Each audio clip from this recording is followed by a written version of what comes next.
Hello, Cyclocross friends, and thanks for tuning in to episode 349 of Cyclocross Radio. On this show, we are back in the media pit. Boedi and I will be talking about everything that happened in Roanoke or Vinton, Virginia for Virginia Blue Ridge's Go Cross first round of the Trek USCX series. We'll walk you through everything we did for CXTV and then the highlights from the weekend. And then we also have some rider interviews that we did not include in all of the videos that we have up at the Wide Angle Podium channel on YouTube. Before we get into all of that, once again, CX Radio along with Wide Angle Podium is sponsored by Hammerhead and the Karoo. And Boedi, you're still out there riding and you're using your Karoo. What is it? What's the feature that really just draws you to that cycling computer? Well, I like the size. I like that I can see everything. And the feature that I use the most is you can adjust the screen, adjust the interface however you want. So when I'm when I'm building those miles, logging those Ks, getting those kilojoules up, I put it on the little power zone. And if I'm just doing a long zone 2 ride, I can just see the little slider slides up to my zone 2 and I just lock it in there. I don't have to look at any exact watts or anything. I just know it's in 2 and I cruise. And that's how I do all my rides in the winter. And the Karoo really helps me out with that. Yeah, that's awesome. I've never used that before. I like that. I'm gonna plug into that feature and use it. As always, our deal with Hammerheads is still going on in that if you purchased a Karoo, the heart rate monitor is on us. And how you do that is you go to hammerhead.io, put the Karoo cycling computer into your basket, take the heart rate monitor, put that into your basket as well. And then for the coupon code or the discount code or whatever the little box is there, type in CX radio as one word, CXRADIO. I'm not sure if it's case sensitive, but just put it all in caps and see if it works. That's hammerhead.io. Put your Karoo cycling computer and the heart rate monitor into your basket, type in the code CX radio, CXRADIO, and that heart rate monitor will be on us. You won't pay a dime for it. Other than that, make sure that you are following not only on all the shows at wideanglepodium.com, but also everything that Boedi and I are doing and that we'll talk about on the Wide Angle Podium YouTube channel. You can get there just by typing in wideanglepodium.com/YouTube, or you can also go to cyclocrosstv.com. And that's the website that we've built for CXTV, for all the videos that we're doing this season. There's a whole array of videos already up there from Go Cross. We actually have one more that we're going to do. There is a results page that you can click onto. So just all one-stop shop for the videos, for the results. There's series standings for the USCX. It's all up there, thanks to our friends at Goldenrod Design who created this website for us. It's really user-friendly, easy to use. So that's cyclocrosstv.com. All right. We are talking about Roanoke, Virginia, and Go Cross. We got myself. We got Boedi. It's episode 349 of Cyclocross Radio, and we're doing it right now. Boedi, you got the live version of the intro. I liked it. I liked that I got to be part of the ad. Yeah. I'll add one more thing about the Karoo. Their heart rate strap is my favorite. It is superior to other competitors. Just putting that out there. So when you get that free one, it's the good one. It's the good stuff. That's awesome. That is good to know.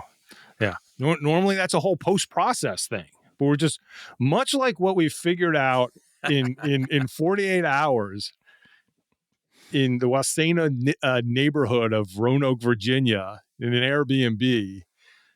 We are able to hone our processes and try to save time. It was a sort of on the job training for CXTV this weekend. Yeah, it was the couple of mantras. One, perfect is the enemy of good, because we had to get things out there. Couldn't fiddle, couldn't faddle, couldn't fine cut to death like I like to do. But yeah, workflow issues hit a lot of roadblocks, stuff that we probably like. I feel like I should have foreseen, stuff that I did foresee and didn't quite work out as I wanted to. But we got through it, and Sunday night it was much better. I mean, edits were done almost before midnight. Of course, once you're finished editing, there's still 75 more steps to know, as in all you creators out there know you have to do. But I feel confident about next weekend, Rochester. I've got a couple of good nights of sleep. I'm ready to rock again. We're gonna tweak. We're gonna adjust. We're gonna add. It's gonna be good. It's gonna be more good content, and I'm excited to do it. We had Bill. There was a point. There were some low points this weekend. Lows and highs this weekend. A lot of highs. There was a low point probably around 2:30 a.m. on Sunday morning, but we got through it. We pushed through it, and we came out the other side. And we're excited. We're still loving and excited about cross and ready to do it again. Yeah, so it was definitely there was definitely some dark times there early on Sunday morning, but we did get through it, and I think we were able to keep our original mission statement that we talked about last week on the show intact, in that we did extended highlights for the elite races, and that was an interesting process too. And I hope if you all have watched it, that you're finding this to be the case, that in a lot of cyclocross races there comes a certain point, not all of them, some of them go down to the gun, but or to the final lap, but in a lot of them they may be over, and you don't need to see people just rolling around without any action happening. So we kind of took those parts away, but still left most of, if not all of, the action intact. So the day one, I think longest one was 24 minutes, and then down from there. They I think they averaged out right between the 10 and 15 minute mark for those highlights. We got, I think the process is going to be the same. We'll get the juniors out probably Monday or Tuesday. That's what we did this week.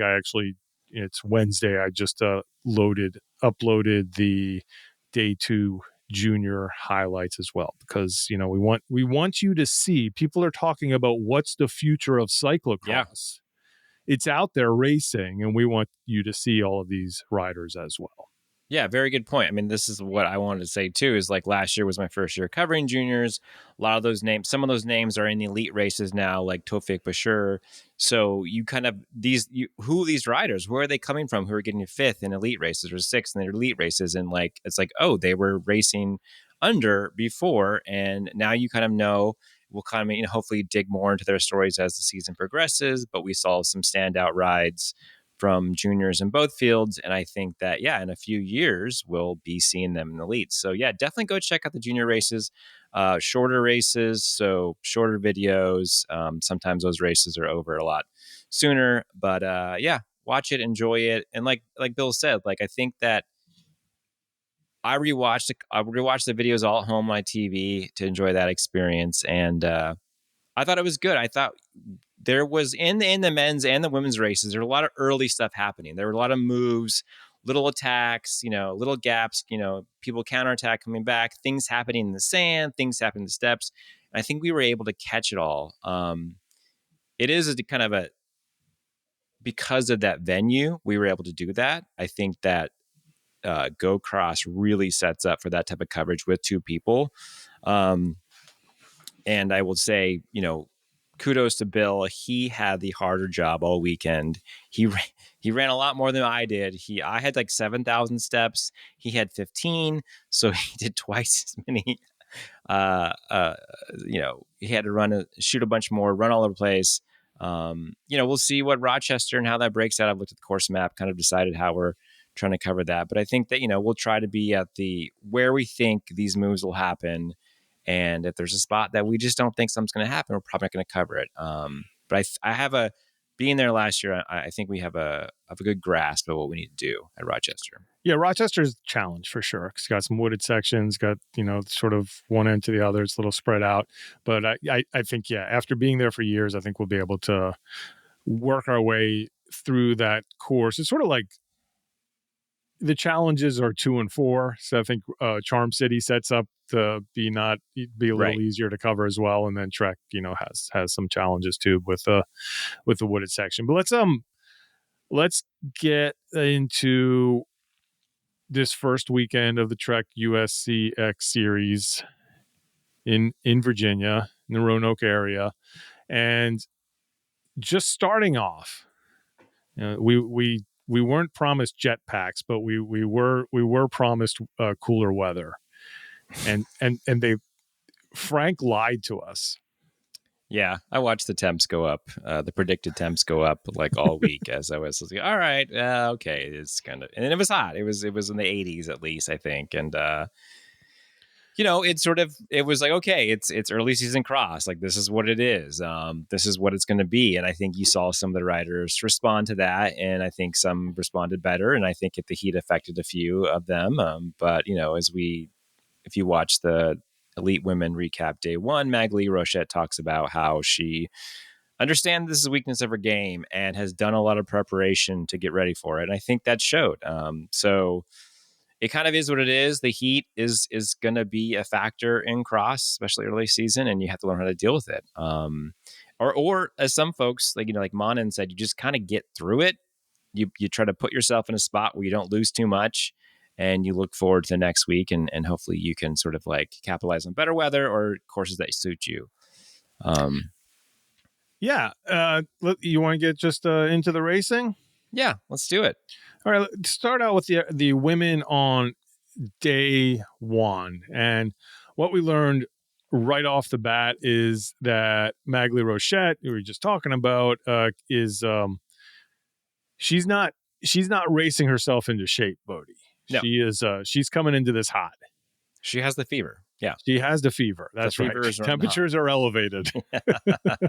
And she raced like it. She, day one especially, and if you listen to the interview we did with her, which is on our Elite Women video on the channel, it was not necessarily the plan to go out right away and get that lead, but that's just kind of what happened, and she took advantage of it and was able to really just cruise that whole race, even to the point that the last couple laps she was able to take her foot off the pedal and just kind of cruise there. So really perfect scenario for Rochette out front. I think the action in that race, the fun part of that race on day two was watching what was happening behind her. And behind her, we had a group with Monenbacher, who we've talked about before, but really happy to have her back racing in the USCX.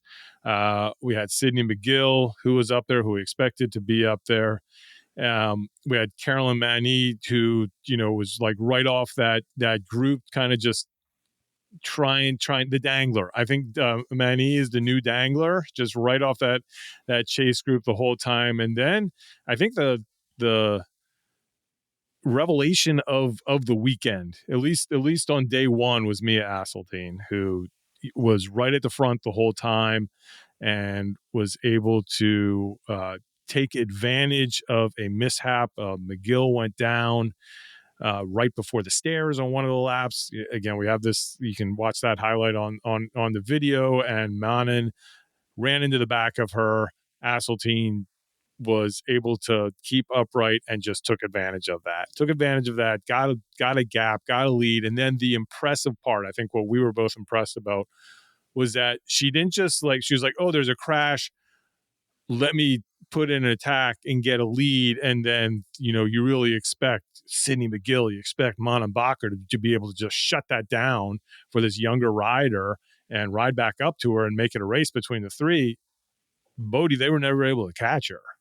No, I mean, she, like you said, like McGill got caught in the crashed. Manning actually gets caught in the tape. Yeah, Manning got the worst of not her fault, just behind McGill when she slipped out, and she got the worst of it for sure. But yeah, Mia just was able to roll through. I think she came to that incident on the last wheel, and so could ride past them. And like you said, Bill, she held them off. I mean, she looking at the results, she was 30 seconds behind Mag. We said Mag kind of let off the gas a little bit at the end there. but still a minute and a half to Manan. So just a testament to sort of her power and her ability to sort of keep it at that level. Mia raced a lot of road this year, had some good results. She had nationals. I think she was on the podium in the road race and the criterium, or maybe fifth place in the road race. But just getting that road fitness, maturing as a rider. Magali was, in her interview on the video, she's like, I wasn't surprised at all. I raced her at the BC bike race and she was crushing it. So it's nice to see these riders who, get a season under the belt, right? And then sort of, get the fitness, just grow older. I mean, that also helps too. And in the mix. And so that was a fun storyline for sure. Let's listen to our interview that we did with Mia. All right, we're rolling. All right, Mia. First race of the year is always tough, but I think you surprised a lot of people out here today. Just talk us through coming into the season, how you're feeling, and what your expectations were. Honestly, I surprised myself. Yeah, the first cross race is always really hard, and I just expected that it was going to be hard. It's going to be hard for everyone. So, I don't know. I kind of just thought I would work with what I was dealt, and I think my fitness is pretty good coming off the road season, and I'm getting ready for Road Worlds next week. So, yeah, that's it. Yeah, no, I think it was great that you're here having that world championships, right around the corner. We were talking to Magali Rochette, and she was saying that she knew you were fast because of BC bike race. But I want to talk about kind of a key moment of this race. You and Manan and Sid were together in a group. Sid goes down, Manan runs into her, and you're able to take advantage. Did you realize that was happening, and did you attack at that point? Yeah, I had just a couple second gap after that crash, and then I was like, well, I don't know if I'm allowed to curse on here, but I was like, fuck it, we ball. So at that point, I just went as hard as I could and like kind of tried to pace myself, but I was also kind of freaking out, like, oh my God, I'm in front of Min and Backer, like this is insane. So yeah, just kind of tried to manage the effort and was able to hold on to it. Did you know time gaps? Were you trying to it seemed like Mags was in cruise control in front of you. Were you still trying to close that down, or what was the plan, knowing that you're racing again tomorrow? Yeah, I forgot about tomorrow. I went like as hard as I could. I tried to catch Mags, but Mags is really good. She's really fast. So that didn't happen, but yeah, I was still watching the time gaps and still trying to see how it was going, but I was kind of dead in the last like 3 laps. So yeah, it was rough. So what's the plan post Worlds as far as racing cross? I'm hoping to do the Waterloo race and then just jump into a full domestic season, really. I'll do Pan Am's, Nationals, and then head over to Europe. Oh, good. Fantastic. Congratulations. Thank you. All right. More interviews that we have that we didn't that we were saving for the podcast. We talked to Mana Bacher as well, and Boedi. Her plan coming into this is to win the series. That's kind of the big goal here, and she knew that, much like we're talking about Mags and her weakness is Bacher's weakness is all the climbs. And we should mention for this course, it was already a climby course. The Megs Mountain part, the part that you were covering, historically had 2 really hard climbs, and they decided that we should really make it 3 hard climbs. So they sent them back up a 3rd time, much to the chagrin of many of the racers. But that was like super hard, and I think that kind of meant for Bacher that it was really just hold serve. Yeah, I think that, I don't think Manon also likes the heat as well, and so it's sort of kind of a combination of the crash, the temps, the hills. Right. It's sort of just like, don't lose too much. And she came in 3rd. She came back to McGill and she dropped McGill and she kept on it. And, she finished with a big enough gap back to 3rd place, 4th McGill. So, yeah, in the standings, she sort of is within reach for Magali, and it looks forward to sort of courses that suit her better. Yeah. Let's listen to Manon from day one. All right, Manon, fourth place last year at Go Cross, one better here, but I'm guessing the race didn't really go as you had planned. Not really, but at the first lap, I was like, okay, I feel confident. Actually, feel pretty good in here in the group. Doesn't go that fast. And then Magali just went out of. She doesn't really excel, but then I was behind Sydney, and then out of nowhere, she had a gap. I was like, shit. And then I tried to go harder, and then I felt it was harder. And then Sydney crashed, and I crashed over her, and that was a bit shit. Yeah, tell me about that. It was coming. Were you worried about that spot? It was like right before the stairs. Is it sort of greasy out there, or what happened? No, I wasn't preparing to crash at all. I didn't think someone would crash there. I was like, okay, it's pretty easy corner, but yeah, if you slit your front wheel, it's done. So I can understand it, but yeah, for me, I was also stuck in something. I just ripped it, and then I had to chase Sydney first, and then I thought maybe I could chase back to Mia, but she was really strong, and yeah, then I just paced it to save a bit energy for tomorrow. So knowing how strong Magali is out front, yeah. So what's other than not crashing, what's the game plan for tomorrow? It's probably quite the same. Try to follow it. I had the goal to finish on podiums this week. I know this is not my course. It's just damage controlling this weekend. If I still have a chance to win the overall after this weekend, that's a goal for me. Then I'm happy. If I get podium 2 times, it's better than last year. So then it's good for me. All right. That's good for me. Okay. Well, we're happy to have you back here. It's good to see you again. Yeah. So, last question though. No dad this year? He's coming into Baltimore. So he does. He flies on Friday to Baltimore, and then he does the 2 weekends after that. All right. Thank you. Yeah. All right. Sticking with the women's field. Let's go to Sunday's race because it kind of played out at the front the same as day one. Magali again, really just not messing around with this one. She actually did not lead at the beginning of this race. Manon decided different tactic on day 2, went out, was able to take control of the race and lead it. Magali kind of sat in for a little while in that top 5 until she had the opportunity to move out front, and then from about at least the halfway mark, if not before that, it was kind of the same story as it was on day 1. Yeah, I think just again, like where I was at, I was on the hill, and I could see them approach the hill the first time. It's a long drag up, and you go with these trees. But it was sort of like she just kind of would move through, and it's a steady power, just upping that climbing pace just a little bit, and kind of breaking all the riders, and just they're not able to match her pace, and then being able to just keep it going at that, and then other riders sort of assessing like, all right, well, there goes first, what can I hold on to for the rest of the race, and Manon sort of, I think without that crash, she finishes second.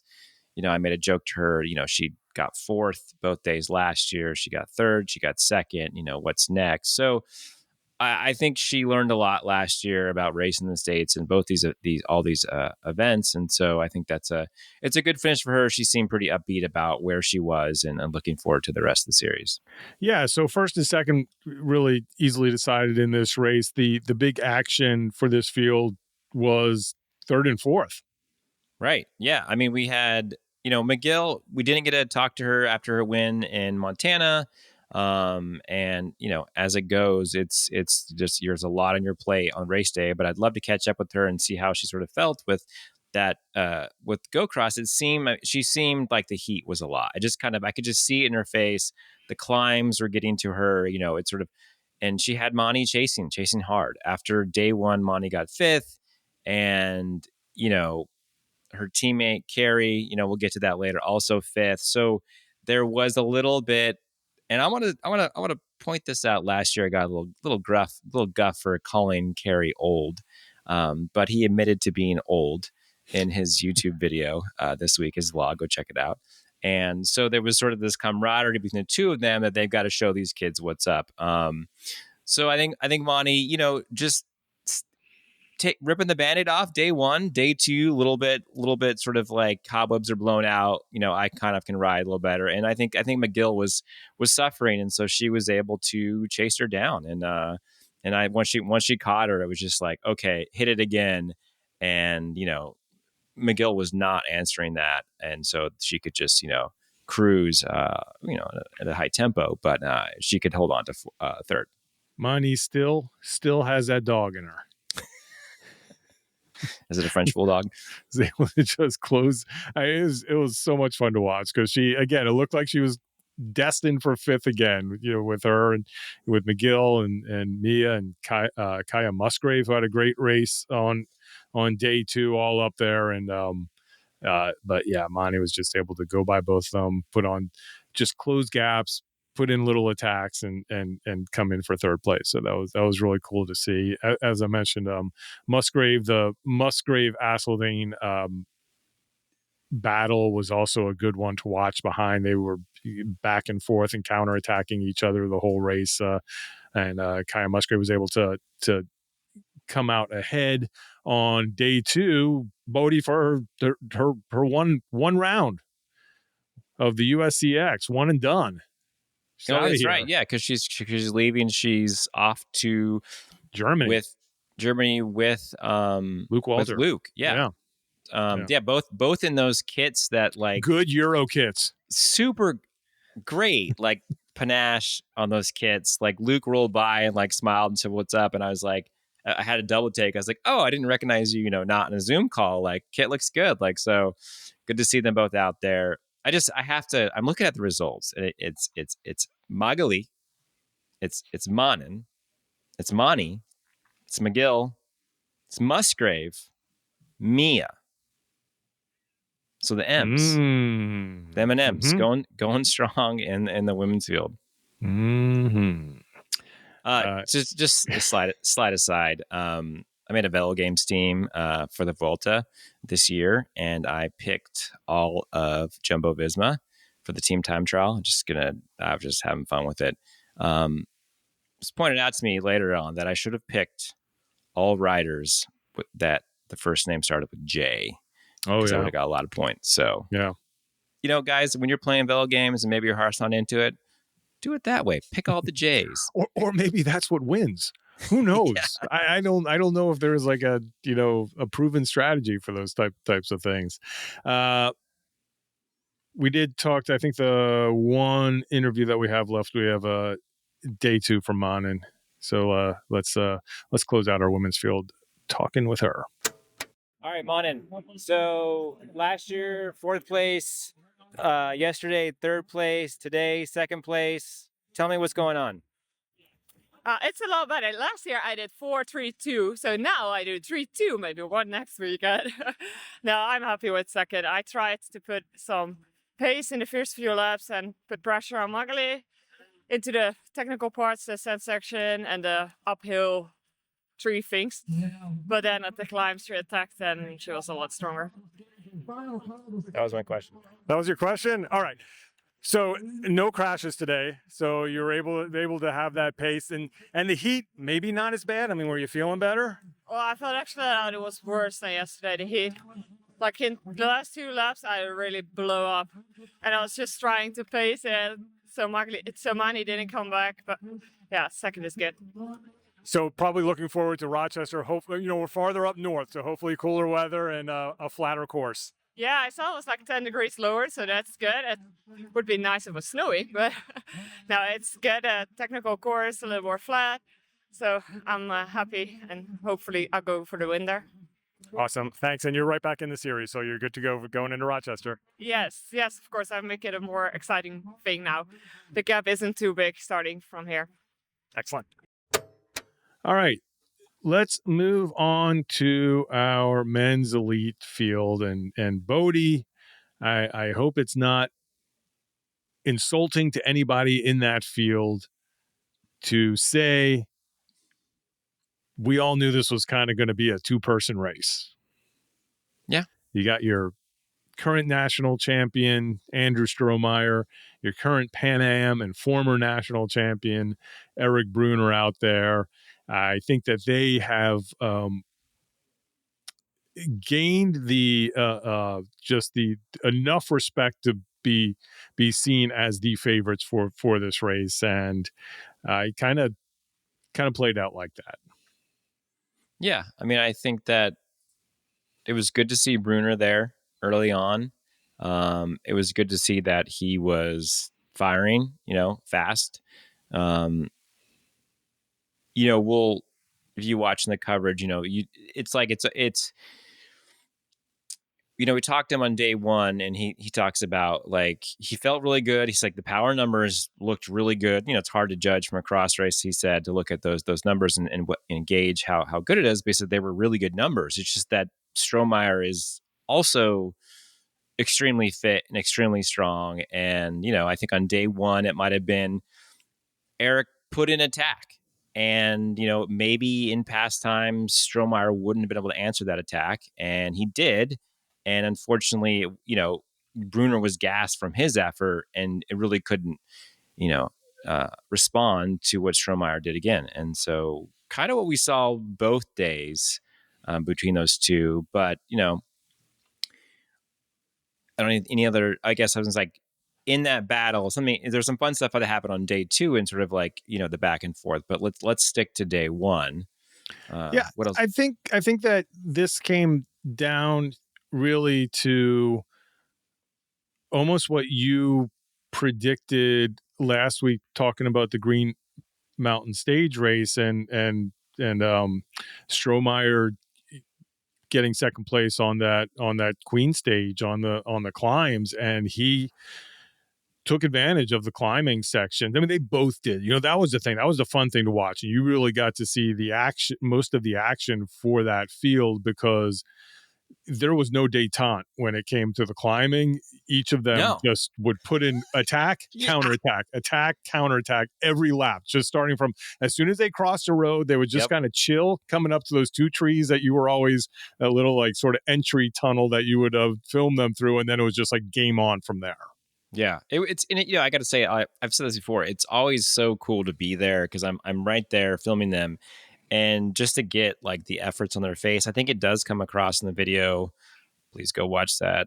We're gonna plug it all the time. But you're gonna get sick of us saying it. Yeah, I mean, you do see like on their faces, and even some of your shots of Strohmeyer in the sand, like mouth agape, like they are giving it all, and it's so impressive, and it's cool to witness. And yeah, just a testament to the climbs were not sit in roll. It was every climb I'm going to go as hard as I can to try to break you, and they would gap each other, and then the other one would have to claw back, and then the rubber band snapped at one point. But yeah, Meg Mountain, good addition to the additional climb. I mean, the riders maybe don't think so, but I think as a fan and a spectator, like it made for some really good racing. I want to say that Go Cross, now my second year there, it's a pretty great course. Like it's got a lot of features. It's really challenging, a lot of fast spots too. Just like the amount of climbing, and then you have just the sand pit was different this year, right? Much more sand. Was a factor in a lot of the races, and you had a flyover, you had steps. I mean, they kind of have everything. You have like this high low line around the turn before you go to the steps. It was very dry and dusty. One more thing on Meg Mountain, as I would shoot the start, and then I would walk to the top, and I was like, man, this hill is so soft. Like it's because it's all the dust and dirt is underneath.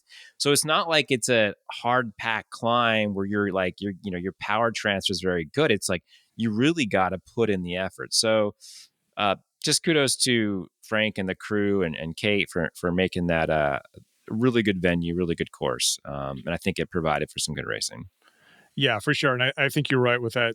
The climbs on Meg's Mountains definitely was exciting. And on the front half where I was covering there's a stretch there that is like a Mario Brothers game, because you go from sand to horseshoe with the little logs on it, to sketchy off camber, to steps, to flyover to planks, and it's all just bang, bang, bang, bang, bang. Like if you want to work on your skills, Yep. that's just like a skills course right there, from feature to feature to feature to feature to feature. So it's pretty neat that they string all of them together. We mentioned the sand. Go Cross has always had sand. Go Cross sand has not always been a factor in the race, and again, credit to Virginia's Blue Ridge and credit to Frank Deal and his team that they made the investment to bring in 2 dump trucks full of sand. I don't know how many tons that is, but it completely changed the game. I mean, it made it into a legitimate sand feature, to the point that on day one, it was there was almost a false flat. It was a little bit uphill on day one. So it was super hard. It was not everybody could ride all the way through it. And then day 2 was down. We'll talk about it was graded down a little because they went reverse on it. It was a little easier for people to get through, but still became a factor in these races. If we're going to give Strohmeyer the advantage on the climbs, we have to mention Brunner in the sand, because it's ridiculous how powerful he is and how fast he can get through that sand. And that was a huge advantage for him, even to the point that one of those laps, which we captured, you can see that Tyler Clark, who we need to talk about, and Strohmeyer both had to get off and run. And Brunner in third place is just chilling on his bike. They're slowing down, but he's like, I don't have to get off. I'm just going to sit here and ride behind you. And then he had that advantage once they got to the grass. So that was a huge advantage for Brunner. But let's not we mentioned 2 people, and I apologize to our Canadian friend Tyler Clark, because he definitely was in the conversation.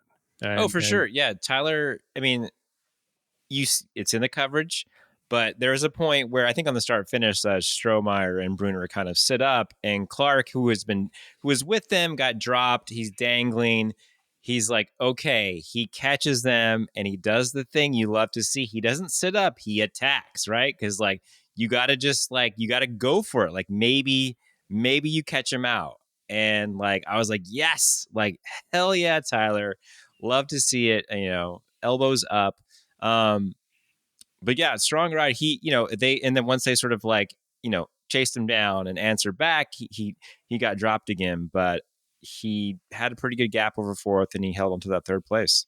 Yeah, definitely best of the rest on the day for Clark. So it's going to be fun to watch him in the weeks to come. Strohmeyer ends up getting the last counterattack, I think, on the day, and able just to expand his lead over Brunner, take the win for that. Brunner coming in second and Clark third. If you want to listen to our Strohmeyer interview, that is on the video, but we did catch up with Brunner and also Clark. Should we just run both of those? Yeah, let's do it.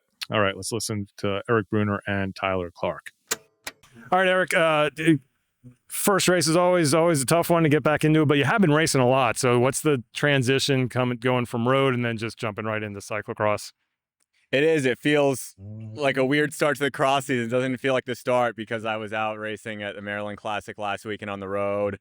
But much more intense today, real hot. So bit of a change. Yeah. So it seems like just fitness wise and speed, you got a lot of top end in there, but cross is always a different beast. Looked like a lot of attacking. What was sort of the plan, and how did it go? Thank you. Yeah, I mean, I know I'm in the best form that I've ever been in right now, at least in some ways. But I think I can confidently say everybody in the top 3, that's the case for. So I rode the front quite a bit early today. Maybe that was a little bit of a mistake, and just overheated myself as much as anything. So I like to race that way. Do I regret it? No, but maybe a little different tomorrow. Yeah, as far as we're concerned, watching it, it's awesome because you're out there just making moves, being an aggressive. Andrew's kind of playing a little more coy there at first until he was able to make his move. But I don't know. I don't even know what my question is here. I just thank you for doing that, because that was a super exciting race. And maybe saying all of that, what's the plan for changing tomorrow, or if anything, or do we do the same thing? I don't know. I'll have to see how I feel. I'll have to see how hot it is. But I think I was lacking a little bit of confidence at times last season, and so I think it goes both ways, right? Maybe I'm more confident now, I race a little more aggressive, or I just try to boost the confidence by doing that. So Yep. Great.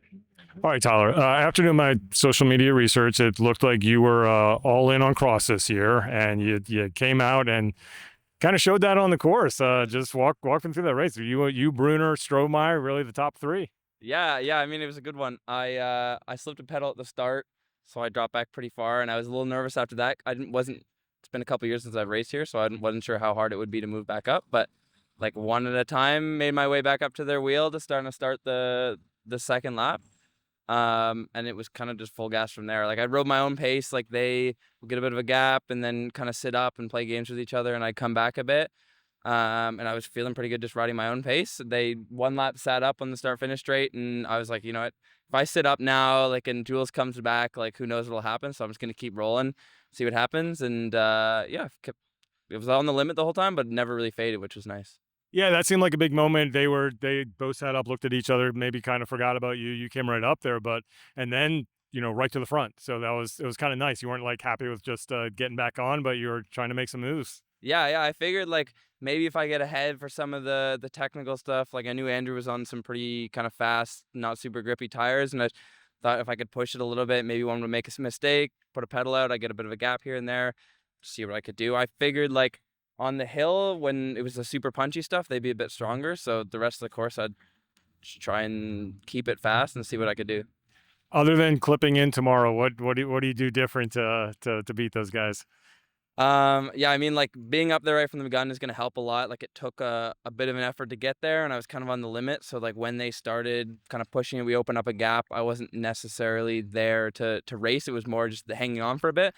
So I think if I can get up onto the front three early, kind of settle in for a couple laps, and then start to kind of push the sections. I don't know what the course is going to look like for tomorrow, what they're going to change, but the far end where the stairs and stuff were, where it's kind of off camber, slippery corners, I think I could push those a little bit and just see if I can get a bit of a gap.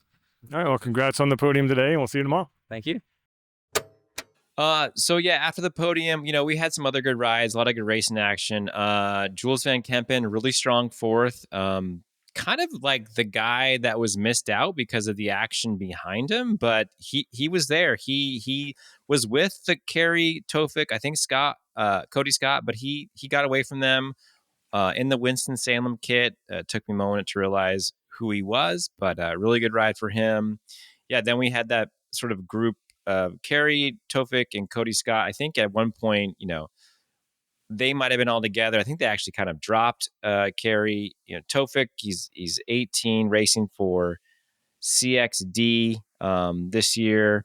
Like I said, had a strong season last year in the juniors, and he came to play. Up there, banging elbows with the elites.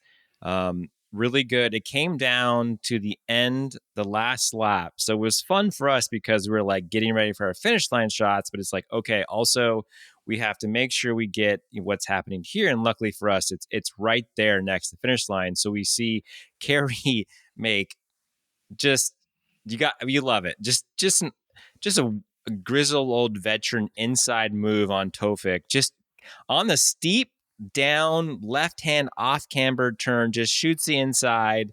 Tofik goes wide. He takes it. Or actually, he does that to Cody.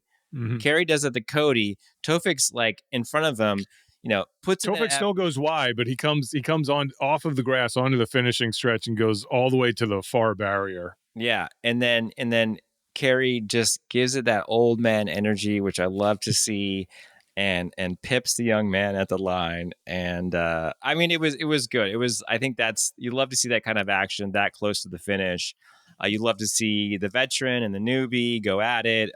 So strong ride for those guys. Yeah.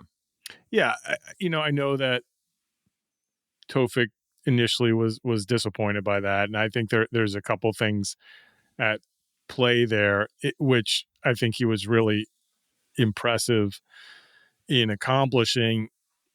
We always talk about coming from the junior ranks into the elite ranks, and it's a shocker. You can see it in cyclocross and mountain bike specifically, in that you are racing a good percentage, like 20% more, I'm not good at math, than you are in the lower. You're going from 40 minutes to 60 minutes. It's that, and that last 15 minutes is what usually kills people in that transition. Like, they're fine, they're feeling spry, they're right up there for the first 40-45 minutes, and then it's that, oh crap, I still need to go to 60 minutes. That's when the wheels start to fall off. Tofik kept it together. I mean, he absolutely kept it together. That group was able to catch him in the end, and Kerry was able to out sprint him. But for your debut, to take that to sixth place, I think there are a lot of people in that field that would be really happy with that finish. So, cool to see from him. Yeah, indeed. So we move on to day 2 with our men's elite. Yeah. Day 2. Kind of the same deal, except I think from the start, the story was Brunner not with the front group. Yeah. So something happened. He dropped back early. It wasn't awful. He was still there. He was still in the field, but he wasn't like sitting second or third wheel. He was more like 8th or 9th. And that allowed Strohmeyer to push the pace, to get out front. And, you could see Brunner, like, it's okay, it's a setback, but it's not the end of the world. And he was just, that first lap was just moving up. It was like 9th, and then they were at the horseshoe, and he was 6th, and then he was at the sand, he was 4th, and then I think by the time he got to you, he may have been like chasing down Strohmeyer to get on his wheel for second. Yeah, I mean, we have, we're going to put it out soon. We have footage from the inside of the race. Yeah, good to know. Yeah, we had a camera on Stro, and watching the footage, going back to the Mario Kart aspect, I was like, oh my God, this beginning part of this course is crazy. Like, this is a great video. But then it's like, at some point, you're like, oh, now it's just grass. Like, Strohmeyer went so hard in the beginning that he just like gapped everybody. I told him that I thought he was trolling us, because we put the camera on the back of his bike, and I was like, this is gonna be sweet footage with everybody trailing you, and then he just left everybody. So then it was just like grass. I'm like, thanks, buddy. But yeah, it didn't last. But the Brunner came back, and the cool thing about the GoPro or the action cam is that you see it's the shark, the Jaws theme. Like, here comes Brunner, and Brunner's face, like when he gets there, it's like, you bastard, like, God. But they sit and he recovers, and they sort of do their thing and attack each other. But yeah, just Strohmeyer from the gun going hot. It was good to see. Yeah, so that's Stro. I think we're gonna Strocam. We're calling it Strocam. I think Strocam's good. Yeah. Yeah. Who knows? It might be out there before this this podcast is and out you'll there. Know. But, yes, and you'll know. But right. As of now, it's unedited. We're gonna take the boring grass parts out for you and just give you the action. But it'll be a pretty long video, regardless. Up front in that race, we talked about the sand on day 1 and the uphill part of it. Day 2, they were flying through that sand, and the two at the front, that became kind of the moment of the race, Boedi, when Brunner, who I was saying was just like so smooth through it, with about three or four laps to go, was able to stay on his bike and just plow through. Strohmeyer got it a little bit wrong, had to dismount in the sand, lost the wheel from Brunner. Brunner had to have like turned back and known, or just heard him dismount. I'm not exactly sure, but he knew that was his moment, and he attacked. And by the time they got to the stairs, he was already had like a 10-second lead. The impressive part for Strohmeyer is that, again, we have a social media clip of this. Strohmeyer somehow like used like the power boost on the flyover, powered through the flyover, went all in the uphill grade between the flyover and the planks, and pretty much just closed down that 10-second gap in 2 seconds. Yeah, it was pretty impressive. It's in the video. There's a guy who's standing at the barriers who kind of like looks over with a what face. Zoom in on that. So Bruner gets the gap, goes in. Strohmeyer has to dig even deeper. Hits the ramp, hits the barriers.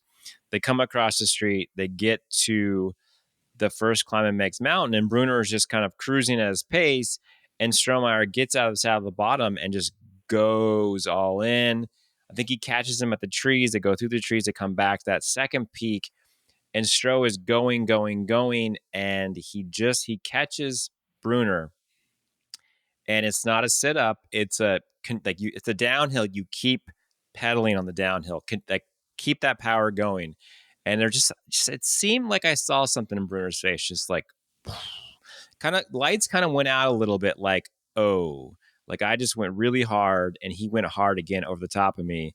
And he kind of like, he doesn't totally lose the well then, but then No, because he's right. I thought he did, but then he's right there Yep. on that next climb. he is, yeah. So but it was sort of like that For was sure. maybe the thing that got him. And then after that, Stroh kind of gets the gap, and then I think Yeah, because the Strohmeyer was. I know it hurt, and I know it's Oh. a thing where you're like, God, I really don't want to do this, but I have to. Yep. Is that once they get through all that climbing, they get to go to the finishing stretch, and in a very Euro-esque way, using that finishing stretch as recovery. It's hot out. Everybody has a bottle on their bike. They're pulling their bottles. They're just kind of sitting up and taking their time. And Bruner did it the day before. Strohmeyer did it here. He's like, I have him on the ropes. I really don't want to do this, but I have to go. And he did. And he just like kept his hands on the bars, just went all in there. And that's really what did it. Bruner couldn't match that. All right. So same results day one. Strohmeyer is able to take it. Bruner coming in second. Again, the actions behind Boedi. Yeah, I mean, so Kerry Warner much more in it earlier on. I think even like getting to the front and being in that chase group of Bruner, being right there. But like Monty, kind of dusted up the cobwebs up day one, and was able to get on the podium. Tight battle with Tyler there. I mean, it's 4-second gap. I think it was pretty close.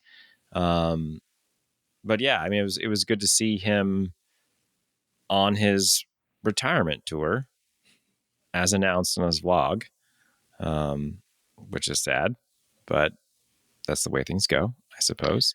Yeah, I think it's a retirement, the Velo Mafia retirement tour, Right. but they both with the podium, both with the third places on day two.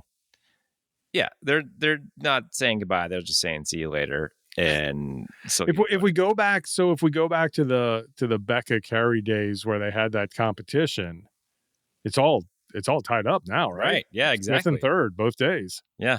So they're strong. They're still there. Yes. Who knows what's going to happen the next few weeks? They are not doing parade laps out there. Oh, not at all. Yeah. But we talked to Kerry after day two, so we should roll that. Kerry Warner, third place today at Go Cross hometown race. I know you've had a lot of commitments out there, creating content, doing other things, winning gravel triathlons. When was the last time you rode your cross bike before this weekend? Last Wednesday, I pulled it off the wall after single speed nats. I threw a cassette on it and 44 tooth chainring, and then we did mock cross practice here at Fallon. And then I rode it then this past Wednesday, and then on Friday. So first hot laps really were like the first laps of yesterday? Yeah, the first start was on the line, and it went well. Third wheel both days, so I'm just relying on a bunch of Heritage Fitness at this point. Okay, Heritage Fitness, I like that. Is that like an easy way of saying old man power out there? Yeah, Becca actually coined that phrase, so I can't take credit for it. But yeah, old man fitness. Yesterday, nice sprint, teaching the young gun Tofik a little thing about finishing low races, and today, same deal, just working over some folks, getting to the front. Yeah, yesterday I hadn't raced since mountain bike nats in July, and so that effort yesterday in the heat, like just I went to the front on lap 2 and I fucked around and found out, and that just like cooked me big time. I was surprised I didn't get pulled, to be honest, the way I felt. But then Cody was pulling me up on the last lap to Tofik, and I chopped Cody in one of the last quarters, and Tofik must have dropped boat anchor, like, I don't know, right as he hit the pavement, and I couldn't. I had to teach him, you got to go to the line, Awesome. So any more cross races on your schedule? Yeah, I'm going to do the series, the Trek CX series, and then probably do Pan Ams up in DC and Hendersonville and Nat. So 7-week program this year, but I'm going to try to make the most of it. Awesome. Well, it's good seeing you out there. Thanks. Yeah. I think it's amazing that Kerry had just ridden his bike like once before. That's the thing about being an old racer is you got all that base in you. Carolyn Monty was talking about 20 years of base, just at a couple weeks of intervals. It's pretty great. So rest of that, Tyler Clark 4th, another strong ride for him. Jules in 5th. Kerry kind of shaking up that routine, and Tofik with another 6th place there. So 2-6. Luke Walter improving on his 10th into 7th. Cody in 8th, and Dylan in 9th, and Ryan in 10th. So Comp Edge boys. Yeah. They got four in the top 10 with Bruner. 3. Oh, it was Bruner. 4. 4. You're that right. Pan Am jersey is confusing. Yeah. Drummond doesn't have his name on his CX24. Okay. So it's a good point with Kerry about, his first hot laps were at practice in the middle of the week, and then he just went straight into racing. Hadn't raced his cyclocross bike since nationals the year before. So that is impressive. We can all agree that is impressive. However, that is not as impressive as showing up at Go Cross and it being your first cyclocross race ever, and it's a UCI race. Great segue. Thank you.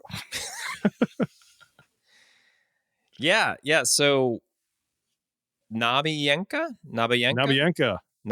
Moreno, first on day 1 in the juniors race at her first cyclocross race. Yeah. A lot of potential there. Yeah, so Mexican racer, which was great to see. We talked to her. I think they're going to come up for Pan Ams as well, which is awesome. So we'll have at least 3 federations represented at Pan Ams with Canada, US, Mexico. I think we'll have one more. I got some emails here, so hopefully we'll be able to expand the countries that show up. But anyway, yeah, she is Nabi's mountain biker. Speaking of Pan Am, she won the 15-16 Pan American Mountain Bike Championship. So obviously she knows her way around the dirt and knows her way around a bike and how to go fast. The thing that she doesn't have right now is cyclocross specific skills. But I think once those click in, she's going to be dangerous. Like, she was giving up so much time just getting on and off her bike, like we all did when we started the sport. Yep. But then once she's able to get on, she can just power. And you saw it on those climbs. Just super impressive. But got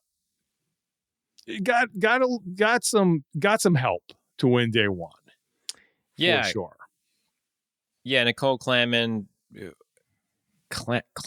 Sorry, Nicole Claman. She went out early, hot, had a big gap, and then had a mechanical. I don't know exactly what happened. I asked someone on her team and they weren't sure, but she spent a lot of time trying to fix it, stopped in the start finish, couldn't get it sorted, got it sorted, So yeah, Nabienka super strong, Nicole looked to be the favorite in that race. And as you saw on day 2, came back, no mechanicals, won that really strongly. And Nabienka, she got 3rd with Claire McKinnon 2nd on day 2. Yeah, Clayman definitely the fastest in that field, and without McAdams, probably would have won that day one as well. But a fun field.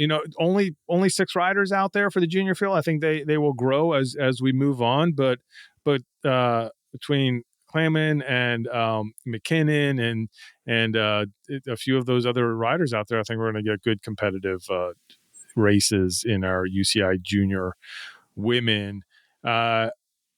Men's junior men, a little bigger field, in about 20, 22 riders. Good races between them. So McKinnon's on that Stimulus Trek team on the women's side. They had a duo of, have to help me on these names. It was Gertz and Was it Jack Higley? no, Jack Higley was day 2. That's Boulder, huh? Well, see, they have a bunch of J's. There's 3 Jacks. Who got second place on day 2? Jack Higley. Sorry. Who got third place? Jack Higley. Grayson Franks got Grayson Franks. That's the name I'm thinking of. He's the other Stimulus Trek. You know what I was calling them? White Sox and Black Sox. And when I was at it, I was like, all right, Black Sox is ahead. And then I realized I was getting between Sagan and Grayson. Yeah, the two Stimulus Treks. I apologize because I probably mixed them up when I was doing the voiceover. Yeah. I realized at some point that the one kid's socks were white, but they also looked black because of the dust. And so at some point when I was sort of doing my cuts and trying to just like keep track of the action, I was like, oh crap, that's actually white socks. That's not black socks. All right. Ethan Brown. Yeah, Ethan Brown, pretty much the strongest both days, whether he sat in for a bit or attacked early. Ethan was one of those kids who was kind of up in the mix last year in the juniors field, but some of those guys have aged up, and now he seems to be, after the first week, one of the strongest guy. We'll see, as you said, as we move on through the series and other junior riders come in, that will he be able to hold on to his lead? But yeah, really, really great riding from Ethan. Higley, impressive as well. He was one guy who was able, Boulder junior racer, was able to stick with him. Those two looked really, really strong out there. Higley and Helvey. That was my confusing duo out front. Yeah. Both Jack, right? Yeah. And we had Jack Billowitz too. So. Oh, Jack Billowitz. Nice move by him from Donovan Racing. Yeah. On day 2, he just motored up to the front of the group and exactly what we saw with Tyler Clark. What we like to see. He got up there and just went straight to the front. Good stuff. Do we do it? Yeah, I think there's a few more things. Yeah. We didn't kick off the show. Do we have any questions we want to answer first of all? Yeah. Should we get to our and you have your playlist. Should we get to our Instagram? Yeah, let's do that. Questions. Got some here. Okay. I'm going to start out with the cryptic one from Tyler, Comp Edge Racing, who says, let's get some teams on there. So I ask you, Boedi, what is he referring to when he says on there? He wants to do a meeting, Microsoft Teams. Okay, Microsoft Teams meeting. Tyler, we need more information. Lower thirds? Do you want on the podcast, on the videos? Are we not doing our lower thirds correctly? We're not mentioning comp edge. What are we talking about here? Let's get some teams on there. Is this something obvious that I'm just not clicking in on? Who knows? Ryan Crabb, another good commenter. Ryan Crabb, highs and lows of USCX round 1. Well, I think the highs, obviously, with the temps. The temperatures, yes. Oh, we had good racing. Yep. Really good racing. Go watch the videos. They're awesome. The lows, the 3:30 in the morning. Yeah, we discussed the lows at the start of the show. My favorite, Bill, just to get an insight, Bill's like, I'm like, well, this is how you got to do it like this. And you're like, okay, you do it. I'm going to take a shower. And I was like, okay, cool, I'll do it. It just like, we needed a little break. Then we came back and regrouped. It was awesome. Yeah, got it all done.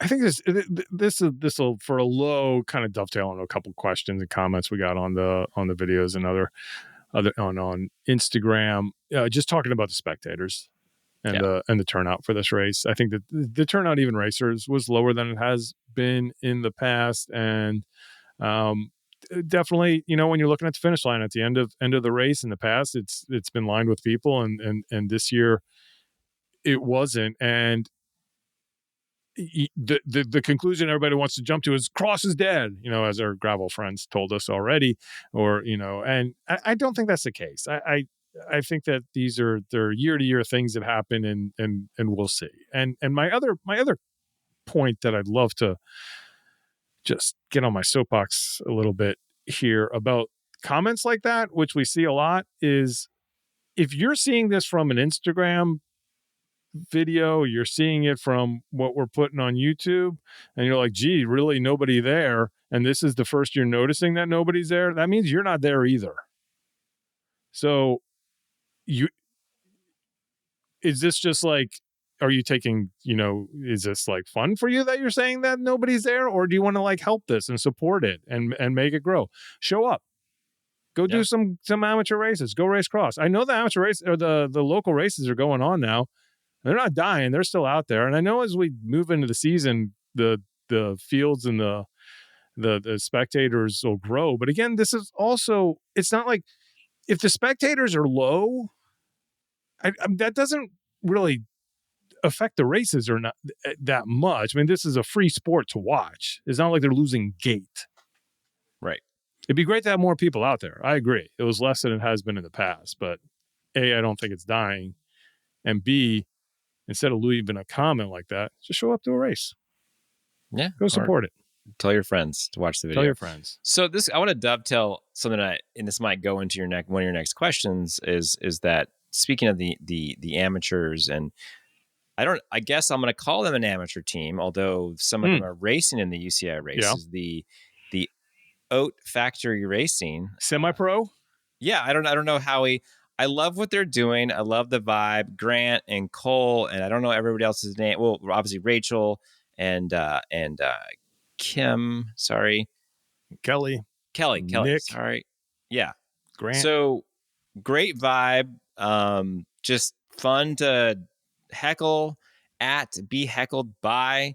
Putting out lots of really fun videos. Like you can go and like make videos of your friends, and like still have fun with it. Like no one has to be winning races, and like there is a whole procession to the cross race. You go and you bring your van and your tent, and you have a hangout spot, and you're vibing, and it's a community in itself there, and you can do it that way, and it's really fun. And so if there's a big race coming up, you should go and you should do that. And you don't have to have all the things everybody else has, but you can bring yourself and your spirit, and you can enjoy, the one thing that was really fun was Cole was in the elite race and he was trying to get a UCI point.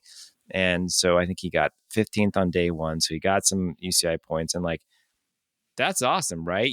That's a win in itself. You talked about it before. So the battles, the other battles in the race, and I think we document them in the top 10, but there are other things going on. I heard a couple of riders in the elite field talking about like try not to get pulled. I was like, yeah, I mean, like that's what it is for you. And that's pretty cool. And like, as long as you have these goals, like you can come away from the weekend feeling like you've accomplished something, and it's not, that I finished 17th. It's like, oh, I finished in the lead lap, like, or whatever it is for you. So, but shout out to Hote, Hot, Oat, whatever y'all want to say. Hoot, Oatly. Yeah. Overnight Oat Racing. Whatever. We're going to have fun with Handbill bikes, sweet looking rides. Yeah. Yeah. No, I'm glad you, what? No, that's it. That's it? Should we go on our next, yeah. Next one? Okay. Speaking of that team, Grant wants to know, what is the best Rush album and why is it Roll the Bones? I'm going to have to take exception to this, just starting out, that Roll the Bones is the best Rush album. That's their new stuff? Yeah. That's like 1991? Who's listening to Rush albums after the 1980s, man. Come on, dude. I We've mean, moved on. I'll give him a little grace under pressure for the song that they had Amy Mann sing on. That was cool. But if you're, you can, there's Fly By Night, there's 2012, Signals, all good albums. But if you just want to go with like a perfect side one of an album, you cannot do better than Moving Pictures. I mean, it is possibly, as side A's go, perfect. You got Tom Sawyer, you got Red Barchetta, YYZ, and then finish it off with Limelight. The kids, side one and side two is when we used to have vinyl and albums. So then you'd flip it over after that. And then they got to sort of go crazy with their longer stuff. But side A of of Moving Pictures, that's the winner. Boedi, counter argument. I'm not a big Rush guy, so I'm just gonna go back to Permanent Waves. All right. The first CD and the only one I bought. It's the best one. 1980, the good stuff. Before I was born. All right. Our race announcer from the weekend down at Go Cross, Chris Bennett's got a top question. commenter. Yeah, top commenter for sure. Yeah, if Go Cross had a later date in the USCX schedule, would the turnout be a little better? So he's kind of like tapping into what we were already saying there before. What do you think? Well, there's a lot of things around that, right? Like a turnout of the elites, turnout of the spectators. Well, we do have Worlds happening now, coming up soon. Road Worlds. Road Worlds. Yeah. We just had mountain bike worlds where there are people who are potentially cyclocross athletes, Madigan Monroe, Dan English, others in there who were racing at Worlds and on the mountain bike. Yeah. National champion Vita. Right. Vita, so but the thing is, like, I don't know, because these riders race so much during the season, right? That, like, how can you perfectly dovetail your series or your race into their schedule? Because at the end of the day, like, the riders are going to do what they think's best for their career, or what they are doing best at, or where the money is for them and the funding. And that's going to sort of influence where they go. Now, would it be nicer to be in Roanoke, Virginia later in the year and it's not so darn hot? Yeah, of course. But maybe that's the date that they have that venue. I don't know. Like, it's harder to, like, oh, let's just move events. And maybe Chris knows he's with those guys. But yeah, I mean, I think there's a lot of moving parts, right? And so, there is, I think we've wanted to have the series all together in 4 weeks. We have that now for the last 2 years. I think that's been really good from the narrative aspect. I think, losing a lot of the sort of elite riders to just retirement or no money, and so just having to go it did affect the numbers this year. We all have to figure out what are the solutions to build those numbers back up. But I don't know. I don't know if you can change it. I mean, I think. Well, it's a small window. It is. It really is. If you go, well, one, you'd have to, like, shuffle everything around as far as races go, and then you really only have up until Pan Am's, and then you're losing a lot of your top riders because they're going to start thinking about going to Europe, and because the World Cup season is kicking off. So it's a tough place to put them, and I guess I don't know. I don't know the answer to this, because I'm not really. What I want to know is, I want to know more in depth what the argument is for having it later. That's the main thing. Is it to get these other athletes? I don't think, like, the mountain bike folks and the road world folks, I don't think will start racing until maybe Pan Am's, maybe, and then some nationals, and then go to Europe and hope that they can get some World Cup spots and make the World's team. I mean, they need that break. So I don't know. I don't know how you do it. It's kind of that tough spot that we're in. Just move the USCX to Europe. I mean, it's funny because like, last year we are like, oh, 2 years ago I was like, oh my God, all the World Cups are combined, or maybe that was last year, but they're jammed at the end of the season, right? Because they're trying to change the schedule to get Vanderpool and Wow and Pidcock to race, right? And then we're like, oh, actually, well, that opens up the domestic season for all our racers to be here in the States, right? And now it's like, oh, let's move it later. It's like, once again, it's like I think we've tried all these things, and I don't know if it's a schedule that really matters, right? Because like you said, but like if you're doing mountain biking, like you just had Worlds, like you need to figure out like what's next. You have to take some time off. Like, how do you plan for all that? I don't know. So I think it's like I like the schedule right now. I think it works out pretty well. I think it's also great that our top riders are successful in these other disciplines too. I think that we have some potential for road worlds. I can't believe that I didn't mention. You had to remind me that Vita was at mountain bike worlds. She got a silver medal at a Yeah. world championship. That's huge. Real big. I mean, you can't say that USCX is going to take precedence over getting a freaking medal at a world championship in mountain biking. That's just mind blowing. I could not be more stoked for her. So, yeah, so I don't know the answer, and I want more clarity on what the argument for moving it later is. I love it to be cooler. Let's see. We have some calls for an interview with Tofik, so I think we could probably make that happen. I'll get with his people, his agent. What race are you most excited for this year? I'll go first. It's an easy one for me. I'm a homer. I can't wait for Pan Ams and DCCX. I mean, it's something that we are. When I'm not editing video and editing podcast, I'm doing stuff for Pan Ams and making sure that we got all of our ducks in a row when everybody shows up November 8th and 9th. Hey, going back to is Cross dead and why isn't anybody at races? You have the opportunity right now and you wanted to go register for DCCX or the Pan Am Cyclocross Championships, you could do that.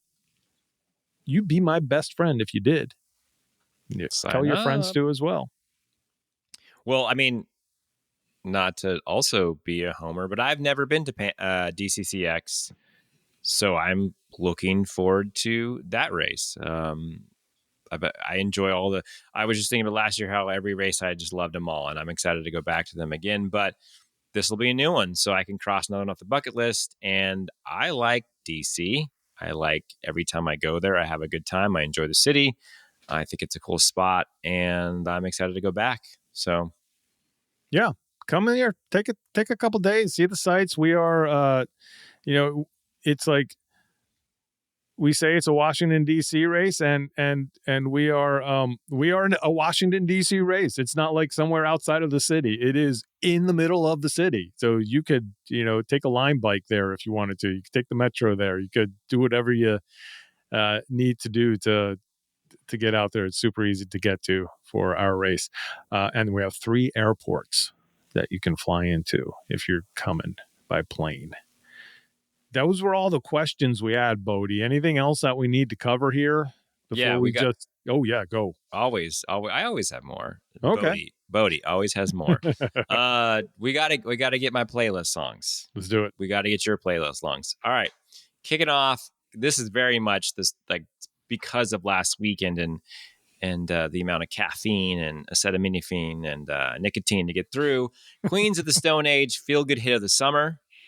Put that on your playlist. Turn it up. Maybe it's not in front of your parents, Lauren. But next is Grade, the inefficiency of emotion. That's a real kickstart hard rock song. And Fatboy Slim, Praise You. Got to get that big beat music in there. Just anything off that album is really good. So, Bill, what do you got? I'm not as prepared as I should be for this. Yeah, I know. So I'm just going to get some songs that have fallen out of the of people's purview, starting with Grace L. Green by Ned's Atomic Dustbin. Never heard of that one. Put that in your list. And then we're gonna move on to here's a good one, little back in Americana rock, old 97s, Okay. Time Bomb. Put that one in there. And then Is that like a Rancid? Did Rancid cover that song? it's same name, yeah. No, different songs. Then we're gonna go classic rock to finish it off. Little Tom Petty and the Heartbreakers. Throw in Refugee. Okay. This is gonna be a weird playlist when we put all this together. I'll think harder next time. But I think those are 3 good ones. All different genres. Love it. We got Rochester, round 2 of the Trek USCX series coming up this weekend. You're out here tomorrow. Yeah, I got a half day at work in the morning, and then I'm into the airport. I'm actually flying to DC, and then on to Rochester. So I'll wave. But yeah, I'm arriving late at night and be on the ground early on Friday. So ready to go. Awesome. I will be driving up Friday morning, and I'll see you once I visit the Lady Liberty of the Susquehanna. Is that the Erie Canal? No, it's the river that there is a Statue of Liberty replica in the middle of that. I think in the 70s, some kid did as a prank and put like this sort of wooden paper mache thing up there, and the city was like all mad, and then everybody wanted to come from all over the place to see it. So now they've maintained it for the last 50 years. Oh, yeah. Okay, we'll take photos. Well, better than that. Bruce and I were driving back one year. I'll put the video up again, and I was like, we have to go do something with this. So we were trying to find the side road and parked like across from some guy's house, and he came out, and because of course everybody does. So he's like, hey, I was like, I'm sorry, it's okay to park here. I was like, yeah, no problem, and I had the drone, and the only place that we could get close to the river was almost a mile from it. So it was the most nerve-wracking drone flight in the river, over the river, a mile away. I was able to fly out to it, circle around, have a nice little, got the light coming in, nice. Just the dusk. Yeah. So I'll put that video up again, but that's always a highlight driving to Rochester. We'll catch up with y'all soon. Check out CXTV, YouTube. Like, subscribe, drop a comment. Tell us your favorite part.